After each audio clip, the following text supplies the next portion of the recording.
Hello बच्चों, welcome to all of you. आज फिर एक न्यू वीडियो के साथ मैं यहाँ पे आया हूँ, जहाँ पे रिसोर्स और डेवलपमेंट के बारे में बात करते हैं। और यहाँ पे टॉप 20 एमसीक्यूज मैं लेके आया हूँ, जहाँ पे एक तरह का ये रिवीजन भी हो जाए और आपका एमसीक्यूज भी हो जाए। साथ साथ आपका एग्जामिनेशन जो बोर्ड नज़दीक आया है, होप सो आप सब बहुत अच्छे से तैयारी कर रहे होंगे। और इसी को और ईजी बनाने के लिए मैं इस वीडियो को यहाँ पे लेके आया हूँ। तो चलिए शुरू करते हैं। तो हमारे सामने पहला क्वेश्चन है, which of the following type of resource is iron ore. अब सबसे पहले बात करते हैं यहाँ पे आयरन ओर के बारे में। अच्छा, यहाँ पे जो एमसीक्यूज मैं लिया हूँ ये कुछ टेक्स्ट बुक से रिलेटेड है, और जो प्रीवियस ईयर में हमारा जो क्वेश्चन आ चुका है उससे मैं यहाँ पे इस चीज़ को मेंशन किया हूँ इसके अंदर। तो आते हैं वापस अपने क्वेश्चन पे कि ये जो रिसोर्स है आयरन ओर, ये किस टाइप का रिसोर्स है। आयरन ओर हम अगर पढ़े होंगे स्टार्टिंग से ही, तो आयरन के बारे में जान रहे होंगे, ओर्स के बारे में जान रहे होंगे, क्या है, एक मिक्सचर है, ठीक है, इम्प्योरिटीज है। तो जब आयरन बात करते हैं, तो जब इस ऑप्शन में देखते हैं, तो देखो ऑप्शन से क्या करना है, कैसे इसको कट करेंगे, ठीक है। तो सबसे पहले क्या है, क्या ये ह्यूमन है, क्या ये ह्यूमन बनाता है क्या, तो आंसर नहीं सर, ये तो क्या है, नेचर में मिलता है। तो सबसे पहले तो ये कट हो गया मेरा, ठीक है। प्लस क्या है, तुम्हारा बायोटिक लिविंग है क्या, नहीं, बिल्कुल नहीं है। अब यहाँ पे आता है रिन्यूएबल और नॉन रिन्यूएबल। रिन्यूएबल क्या होता है, हम सब जान चुके हैं क्या कि रिन्यूएबल क्या होता है भाई, जो ऐसा रिसोर्स जिसको हम बार बार यूज़ करते हैं उसको हम बोलते हैं क्या, रिन्यूएबल। और नॉन रिन्यूएबल क्या होता है, जिसको हम एक बार ही यूज़ करते हैं, और एक बार यूज़ करने के बाद इसको हम यूजेबल फॉर्म में ये नहीं होता है, ये क्या होता है मेरा एक नॉन रिन्यूएबल। तो आयरन किस में आता है भाई, तो आयरन आता है मेरा D, number D, non renewable resource, ठीक है। आते हैं नेक्स्ट क्वेश्चन पे, सेकंड नंबर क्वेश्चन क्या बोलता है भाई, विच of the following is the main causes of land degradation इन पंजाब। अच्छा, लैंड डिग्रेडेशन के बारे में बात करते हैं। तो लैंड डिग्रेडेशन जो होता है, जमीन कैसे खराब हो रहा है, हमारा डिग्रेड हो रहा है, ठीक है। तो सबसे बड़ा काउजेस क्या होता है, तो अगर इस ऑप्शन में अगर हम चले जाएं तो क्या है, intensive cultivation, deforestation, over irrigation और ओवर ग्रेजिंग। तो थोड़ा सा मैं टाइम दे रहा हूँ, आप सब खुद सोचो और बताओ इसका आंसर क्या होगा। तो इसका आंसर क्या हो जाएगा भाई, ओवर इरिगेशन। क्या होगा, option number C, over irrigation. अच्छा, ओवर इरिगेशन अगर बात करें, ना सिर्फ ये पंजाब में होता है, ये प्राइमरी काउजेज अगर बात करें, लिख देते होंगे, जो प्राइमरी जो काउजेज होता है ये कौन कौन से स्टेट में होता है, तो ये होता है आपका पंजाब, तो ऑलरेडी मेरा ये मेंशन है आपका पंजाब में। सेकंड अगर बात कर ले तो हरियाणा में, और थर्ड अगर बात कर ले तो वेस्टर्न वेस्टर्न यूपी में, ठीक है। ऐसा क्यों होता है भाई, तो होता क्या, देख रहे होगे इस फिगर में भी देख रहे होगे, वाटर लॉगिंग हो रहा है, पानी जम जा रहा है। तो पानी अगर जम जाएगा तो क्या करेगा, सैलिनिटी और अल्काइन फॉर्मेशन कर देगा सॉइल को, जहाँ पे क्या कर देगा, रिड्यूस कर देगा, क्या कर देगा भाई, रिड्यूस कर देगा, reduce the fertility fertility of soil. क्या कर रहा है भाई, ये सॉइल की फर्टिलिटी को रिड्यूस कर देगा। क्लियर है, यहाँ तक समझ में आ रहा होगा। और देख रहे होगे कि मैं धीरे धीरे क्या कर रहा हूँ, टॉपिक को थोड़ा समझा भी रहा हूँ, जिससे आपका क्या हो जाए, एक शॉर्ट फॉर्म में रिवीजन भी हो जाए। चलो नेक्स्ट जल्दी से देखते हैं, थर्ड नंबर क्वेश्चन क्या बोला, अंदर विच of the following type of resource can tidal energy B put. फिर से आते हैं टाइडल, टाइडल वेव जो बात करते हैं, हाई टाइड लो टाइड कहाँ आता है, तुम्हारा सी ओशियन में आता है। जब सी ओशियन में आता है तो तुम खुद सोचो ये सी ओशियन कैसा होगा क्या ये ह्यूमन मेड होगा, तो तुमको लग रहा नहीं सर ये ह्यूमन का, अगर हम सब इतने पावरफुल होते तो हम तो बहुत सारा चीज़ बना देते। तो नहीं, ये जो नेचर के थ्रू है, ये ह्यूमन मेड नहीं है। तो एक तो देखो यहाँ से ये कट गया, तो वो कैसे काटने का कोशिश कर रहे हैं, है ना। अगर बाय द वे किसी बच्चे को कहीं पे कंफ्यूजन भी होता है, तो कैसे हिट एंड ट्रायल मेथड का यूज करके हम यहाँ पे इस आंसर को अपना ला सकते हैं, ठीक है। ए बायोटिक है, नहीं, बिल्कुल नहीं। नॉन रिन्यूएबल है, नहीं।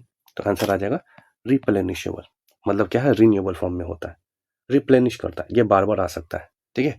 तो टाइडल एनर्जी, जो टाइडल एनर्जी क्या होता है, ये क्या करता है, ये एनर्जी कन्वर्ट कर देता है, इसको यूज करते किस में, इसको यूज करते हैं, कन्वर्ट कर देते हैं किस में, एक पावर के फॉर्म में बोल सकते हो, तो कन्वर्ट कर देता है हाइड्रो इलेक्ट्रिसिटी में, किसमें, हाइड्रो इलेक्ट्रिसिटी में हम इसको यूज कर सकते हैं। तो टाइड कैसे क्रिएट होता है, तो पता है भाई, जो टाइड मेरा जो क्रिएट होता है, ये क्या होता है, इंटर एक्शन होता है, इंटर एक्शन। किसके बीच में होता है भाई? तो किसके कारण होता है? तो किसका इंटरेक्शन क्या है? एक ग्रेविटेशनल फोर्स के कारण। ग्रेविटेशनल फोर्स के कारण, ग्रेविटेशनल फोर्स के कारण होता है, जहां पे इंटरेक्शन होता है किसके बीच में? तुम्हारा अर्थ, मून और एंड सन के बीच में। क्या है? अर्थ मून और अर्थ मून एंड सन के बीच में। ठीक है, क्लियर? नेक्स्ट क्वेश्चन देखते हैं क्या है। In which of the following state is terrace cultivation practices? Terrace क्या होता है? हर घर में देखो टेरेस निकला होता है। अच्छा, ये क्यों होता है, किस जगह पे होता है? अगर एक हिंट दूं तो क्या होता है, एक ऐसा एरिया माउंटेनियस फॉर्म में होता है, और वहां पे क्या होता है, अगर स्लोप अगर ना बनाए तो ये देखो यहाँ जो ये इंक्लाइन फॉर्म है, आराम से पानी वानी क्या करेगा, मिट्टी को निकाल के ले जाएगा, जिसके कारण डिग्रेडेशन हो जाएगा। ठीक है, तो जमीन फर्टाइल नहीं रहेगा। तो इसी कारण क्या करते हैं, यहाँ पे टेरेस फार्मिंग करते हैं। तो ये जो माउंटेनियस रीजन है, ये कहाँ पे आएगा बताओ? पंजाब में आएगा, प्लेन्स ऑफ उत्तर प्रदेश में आएगा, हरियाणा में आएगा, या उत्तरांचल या उत्तराखंड, मान लो यूके, उत्तराखंड में आएगा। तो आंसर क्या हो जाएगा तुम्हारा? ये जो होता है हिली एरिया में, जो मेनली ये जो बेसिकली ये किया जाता है, तो तुम्हारा आंसर हो जाएगा डी, उत्तराखंड में। बाकी पंजाब, उत्तर प्रदेश, प्लेन्स में तो कभी नहीं हो सकता, हरियाणा, ये सब जगह पे कभी नहीं होगा। कहाँ पे होगा तुम्हारा? ये जाके तुम्हारा ऑप्शन नंबर डी। नेक्स्ट आते हैं। अब बोल रहा है क्या, in which of the following state black soil found? Black soil, अगर मेरा वीडियो अगर तुम देखे होगे कंटिन्यू, तो उसमें क्या होगा, ब्लैक सॉइल के बारे में बताया हूँ, कैसे लोकेट होता है, मैप वर्क के बारे में मैं समझा रखा हूँ। तो जो ब्लैक सॉइल है, ये बेसिकली कहाँ मिलता है तुम्हारा? अगर देख लो तो डेक्कन एरिया में बात कर लो, डेक्कन प्लेटूज की तरफ बात कर लो, तो डेक्कन प्लेटूज में देख लो तो जो ए, सी और डी है, मतलब जम्मू एंड कश्मीर, राजस्थान और झारखंड है, क्या इसका आंसर ये आता है क्या डेक्कन तरफ? तो आंसर कहेंगे नहीं सर, ये तो नहीं आता है। राजस्थान में सूखा आता है, एरिड आता है, जम्मू कश्मीर में माउंटेनियस आ जाता है ना। तो गुजरात ऑप्शन मेरे को बचता है, कौन सा? गुजरात। तो ऑप्शन होता है गुजरात। अच्छा, ब्लैक सॉइल को हम किस नाम से जानते हैं? रेगुर सॉइल के नाम से भी जानते हैं, या इसी को हम जानते हैं क्या, कॉटन सॉइल के नाम से। ठीक है, बना किससे भाई? बना है बासाल्ट रॉक से। किससे? बासाल्ट रॉक से, जिसका इग्नियस का पार्ट है। क्लियर है? समझ में आ रहा है? आगे आते हैं नेक्स्ट क्वेश्चन में। देखो ये भी बहुत अच्छा क्वेश्चन है। क्या, India's territorial water extend up to a distance of? जो इंडिया का टेरिटरीज है वाटर में कहाँ तक फैला हुआ है, जो बोल सकते हैं कि इंडिया ये मेरा है ना। जो बाउंड्री होता है, जैसे लैंड पे बाउंड्रीज होता है, उसी तरह क्या होता है तुम्हारा वाटर बॉडीज में भी क्या होता है, बाउंड्रीज होता है ना। पॉलिटिकल बाउंड्रीज अगर बात कर ले तो क्या होता है, देखो समुद्र में क्या होता है, किलोमीटर से नहीं नापते, हम किससे नापते हैं? नॉटिकल माइल से नापते हैं। तो अगर बात करें इसका आंसर, तो इसका आंसर क्या हो जाएगा मेरा? Option number B. क्या होगा? 12 नॉटिकल माइल्स। आंसर क्या हो जाएगा? 12 नॉटिकल माइल्स। तो सबसे पहले ये जान लो कि 1 माइल बराबर कितना होता है। अगर 1 माइल किलोमीटर में बात कर ले तो 1 माइल बराबर होता है 1.852 किलोमीटर। कितना होता है? 1.852 किलोमीटर। तो जब 12 नॉटिकल माइल्स को इनटू करोगे 1.852 किलोमीटर से, तो आपका जो आंसर आएगा लगभग अप्रॉक्स के फॉर्म में 22 किलोमीटर अप्रॉक्स में ये आंसर आ जाएगा। ठीक है, अप्रॉक्स में बात करो, हो इससे ज़्यादा भी आ जाएगा। ठीक है इससे ज़्यादा ही रहेगा, लगभग 22.23 करके आंसर आता है। तो अप्रॉक्स में हम कितना लेंगे? 22 किलोमीटर लेंगे। क्लियर है? चलो आगे जल्दी सा देखते हैं, इसको वीडियो को ज़्यादा नहीं आगे बढ़ा करते हैं, शॉर्ट फॉर्म में जल्दी सा इसको देखते हैं और रिवीजन के लिए आगे बढ़ते हैं। Question number 7। क्वेश्चन नंबर 7 बोल रहा है क्या कि what percentage of our land should be under forest according to the national forest policy? जब नेशनल फॉरेस्ट पॉलिसी के तहत अगर बात करें तो 1952 में जो ये फॉर्मेशन हुआ, तो कितना परसेंटेज होना चाहिए किसी भी पर्टिकुलर एरिया का? तो फॉरेस्ट कितना होना चाहिए भाई? तो ये तो बहुत इंपॉर्टेंट है। तो कितना होना चाहिए भाई? 33% होना चाहिए। कितना? 33%। ठीक है, लेकिन अगर बात करें इंडिया में अभी फिलहाल कितना है, अगर फॉरेस्ट और ट्रीज का परसेंटेज अगर मिला ले, किसका? फॉरेस्ट एंड ट्रीज का जो परसेंटेज टोटल मिला ले तो आता है तुम्हारा 25.17% के बराबर आता है। ठीक है, अगर सिर्फ फॉरेस्ट के बारे में बात कर ले, तो फॉरेस्ट आता है आपका कितना? 21.76%। और ट्रीज अगर बात कर ले ट्रीज का जो परसेंटेज आता है वो आता है तुम्हारा कितना 3.41%। ठीक है। अब अगर यहाँ पे थोड़ा सा ये देख ले कि यहाँ पे एरिया वाइज कौन सबसे पहले नंबर पे आता है, तो जो लार्जेस्ट फॉरेस्ट कवर करता है, क्या है, लार्जेस्ट फॉरेस्ट कवर, जो यहाँ पे बात करेंगे स्टेट के बारे में, तो पहले नंबर पे कौन आता है तुम्हारा, एमपी। एमपी बोले तो मध्य प्रदेश, मध्य प्रदेश, मध्य प्रदेश के बारे में बात करते हैं, पहले नंबर पे ही आता है। सेकंड नंबर में अगर बात कर ले तो आता है आपका जाके अरुणाचल, अरुणाचल प्रदेश। ठीक है। और थर्ड में अगर बात करें तो थर्ड में आता है तुम्हारा महाराष्ट्र, एमएच कर देते हैं महाराष्ट्र के बारे में। ठीक है। तो यहाँ पे ध्यान रखना ये क्या है, लार्जेस्ट फॉरेस्ट एरिया कवर। ठीक है। लेकिन अगर हाईएस्ट परसेंटेज के बारे में बात कर ले, यहाँ पे अगर कलर चेंज करके लिख देता हूँ, तो हाईएस्ट परसेंटेज के बारे में बात करें जो फॉरेस्ट कवर कर रहा है, फॉरेस्ट कवर कर रहा है, तो इसका आंसर लिख देना तुम्हारा क्या, जो आता है तुम्हारा लक्षद्वीप। कौन आता है, क्या नाम है तुम्हारा, लक्षद्वीप, लक्षद्वीप लगभग तुम्हारा 92% के बराबर आता है। क्लियर है, यहाँ तक समझ में आया। देखो कुछ और भी डाटा यहाँ पे हम एडिशनल कर देते हैं जो अच्छे से समझ में आए। चलो देखते हैं नेक्स्ट नंबर क्वेश्चन। नेक्स्ट क्या बोल रहा है, बोल रहा है material in the environment which have the potential to satisfy human need. क्या बोल रहा है भाई, कि ऐसा यहाँ पे तुम्हारा एनवायरनमेंट में क्या हो, ऐसा पोटेंशियल जो क्या कर रहा है भाई, ह्यूमन नीड को सेटिस्फाई कर रहा है। किसको सेटिस्फाई कर रहा है, ह्यूमन नीड को सेटिस्फाई कर रहा है। But human being do not have appropriate technology to access them. मतलब क्या है, हमारे पास है ये रिसोर्स, कहीं पे होगा, लेकिन इसको क्या है, हमारे पास इतना टेक्नोलॉजी नहीं है, इतने डेवलप नहीं हम लोग हो रखे हैं, हमारे पास ऐसे मशीनरीज नहीं है जहाँ पे इसको हम निकाल सकें। तो आंसर क्या होगा, इसका आंसर सिंपल सा हो जाएगा, क्या आपका स्टॉक। क्या हो जाएगा, स्टॉक। जैसे कि एग्जांपल अगर बात करें, देखो यहाँ पे गोल्ड के बारे में बात किया जा रहा है, तो जानते हैं कि बिहार में सबसे ज़्यादा क्या है तुम्हारा, गोल्ड जो है तुम्हारा रिजर्व है, जमा है, लेकिन हम अभी उसको यूज़ नहीं कर पा रहे हैं। क्यों नहीं यूज़ कर पा रहे, क्योंकि हमारे पास ऐसा रिसोर्स नहीं है, टेक्नोलॉजीज नहीं है जहाँ पे इसको हम क्या कर सकते हैं, इसको एक्सट्रैक्ट कर सकें। ठीक है। तो कहाँ पे है तुम्हारा, जमुई में। कहाँ पे, जमुई, बिहार में क्या है, लगभग लगभग 45 या 46% तुम्हारा क्या है, गोल्ड रिजर्व यहाँ पे है। क्लियर।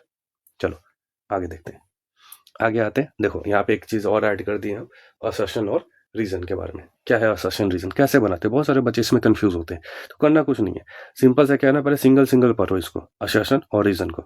चलो आते हैं, देखते हैं असर्शन देखते हैं। India has enormous possibilities of production of solar energy. बोल रहा है क्या, इंडिया के पास बहुत ज़्यादा पॉसिबिलिटीज़ है प्रोडक्शन किसका, सोलर एनर्जी का। तो हाँ भाई, सोलर एनर्जी तो हमारे यहाँ बहुत अच्छे से आ सकता है। बहुत जो लाइट ये सब होता है, जैसे तुम अगर चले जाओ गुजरात में, राजस्थान में, या सदर्न पार्ट ये सब में भी चले जाओ, वहाँ पे क्या होता है, तुमको बहुत अच्छे तरीके से सोलर एनर्जी मेरे को मिलता है। तो यहाँ से असर्शन मेरे को लग रहा है क्या भाई, हाँ ये तो सर ये ट्रू है। आते हैं रीजन में बात करते हैं। तो most of the land area of India falls under the cold zone. क्या ऐसा होता है क्या, क्या हमारा जो पूरा इलाका है, लगभग मोस्ट मतलब लगभग बहुत ज़्यादा, तो जो ज़्यादा जो एरिया है वो क्या कोल्ड जोन में आता है, तुम खुद सोचो। तो सोच के लग रहा होगा नहीं सर ऐसा तो नहीं आता है। अभी देखो ठंड का मौसम है, तो देख रहे होगे जो ठंड का मौसम है, स्पेशली जो तुम्हारा नॉर्दर्न एरिया होता है, नॉर्दर्न साइड का जो एरिया होता है, तुम्हारा क्या होता है, थोड़ा ठंडा होता है। लेकिन सदर्न पार्ट जो होता है हमारा कंट्री का, वो अभी भी क्या होता है, मॉडरेट टेम्परेचर होता है। तो लगभग लगभग अभी ये सोच के लगा नहीं सर ये तो गलत है स्टेटमेंट, तो ये स्टेटमेंट रीजन मतलब जो है मेरे को फॉल्स दिख रहा है।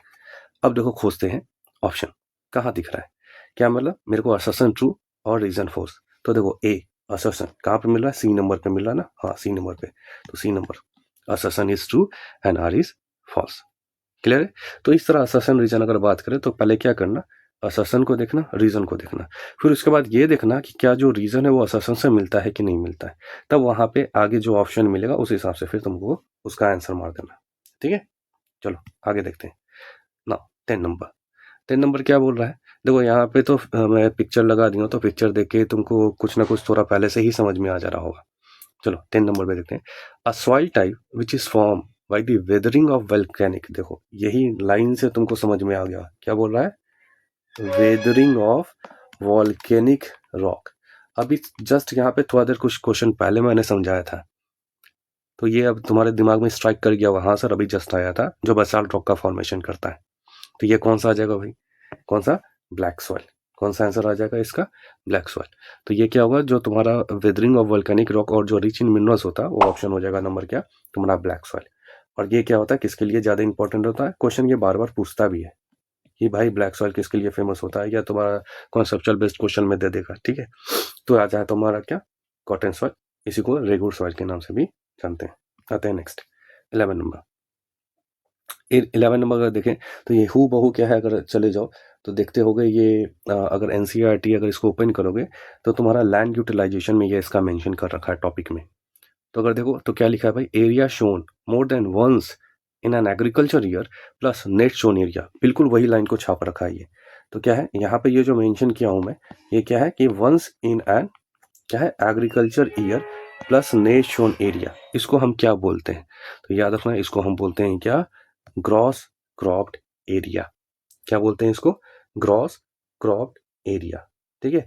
उसी तरह जैसे इसमें देखो फॉरेस्ट कवर तो नहीं हुआ, वेस्टलैंड इसमें आंसर नहीं हुआ।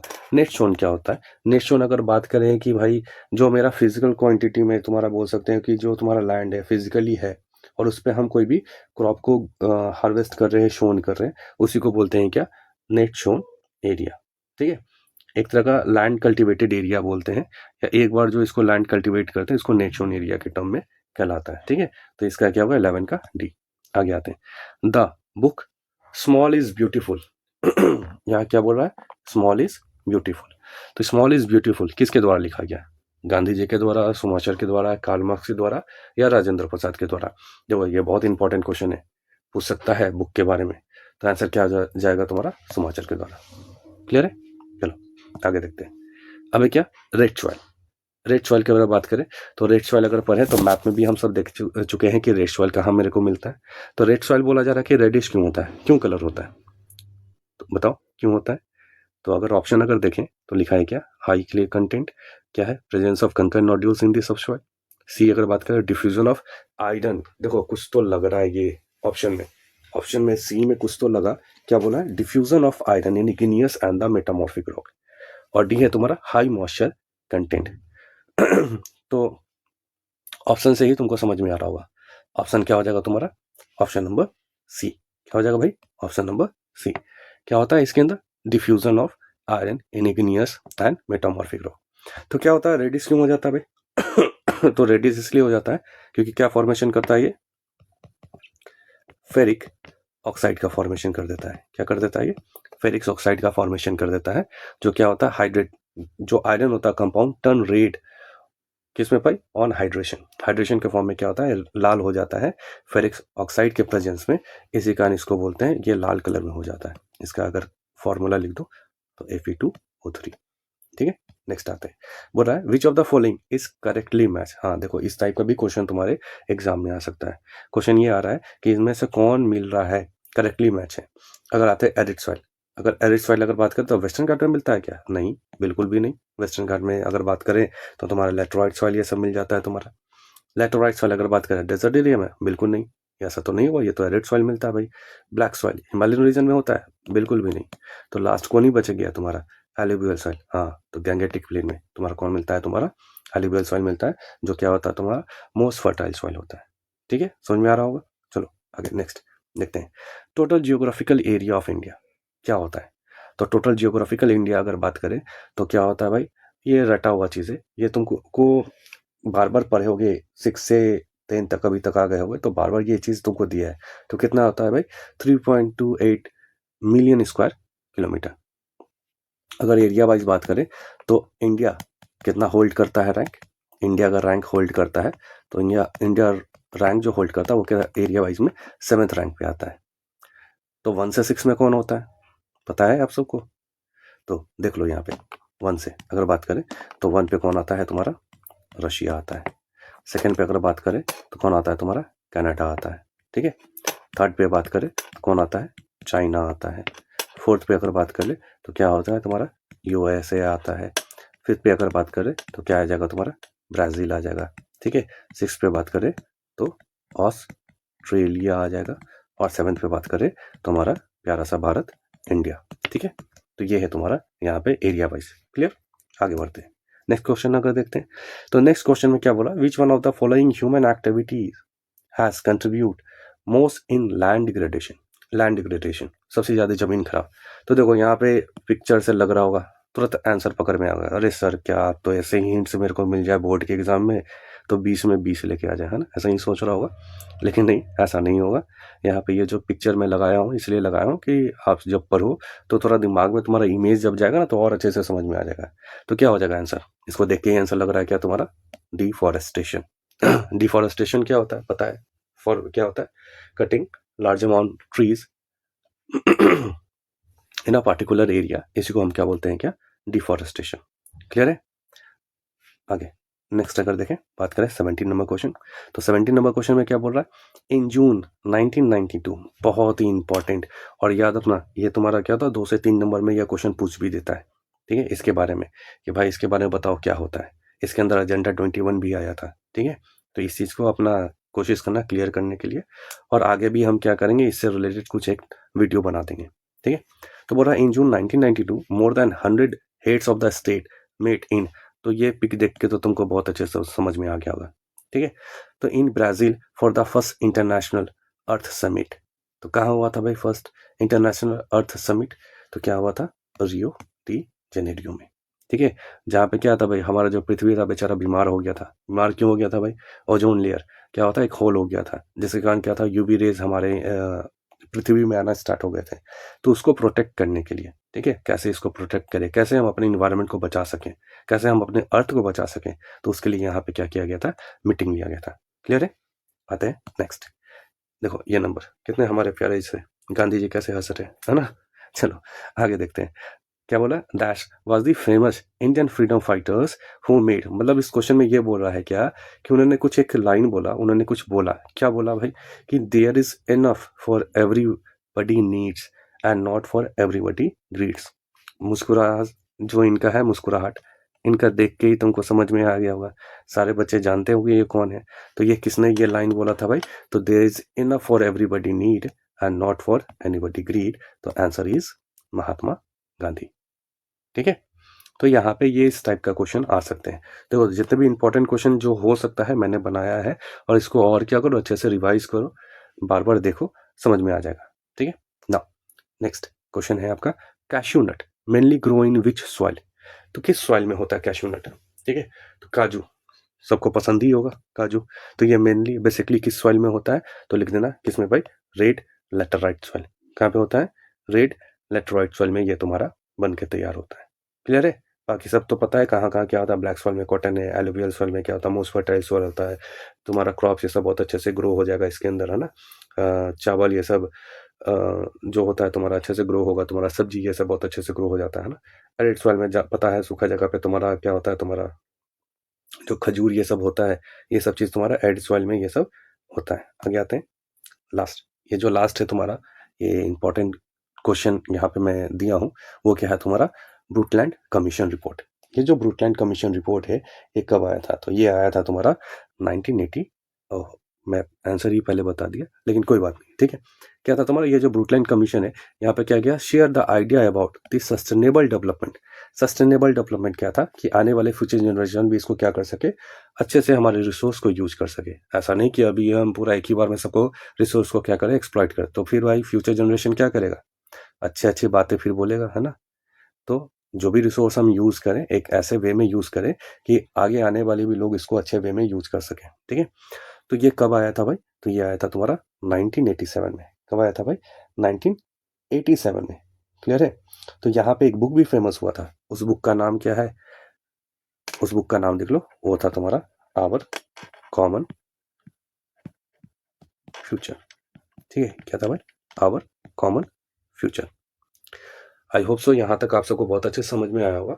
और ये जो MCQ है, ये 20 नंबर जो 20 क्वेश्चन मैंने यहाँ पे दिया है, इसको मैं बहुत ही जल्दी ख़त्म कर सकता था, लेकिन बेसिकली ये क्वेश्चन मैंने यहाँ पे क्या किया, थोड़ा रिवीजन के फॉर्म में रखा, जिससे क्या हो तुम्हारा MCQs भी कंप्लीट हो जाए और तुम्हारा चैप्टर भी कंप्लीट हो जाए। तो आई होप सो आप सबको सारे अच्छे से समझ में आ गया होगा। अगर समझ में आ गया हो तो इसको लाइक और सब्सक्राइब करें, और इसी तरह मैं अच्छे से और वीडियो बना सकूँ, तो जितना आप लाइक और सब्सक्राइब करेंगे और शेयर करेंगे, उस हिसाब से मेरे को मोटिवेट मिलेगा और मैं ज़्यादा से ज़्यादा ऐसे टाइप का वीडियो बनाते रहूँगा। चलो, thank you, have a nice day और अच्छे तरीके से एग्ज़ाम का तैयारी करो। Bye bye.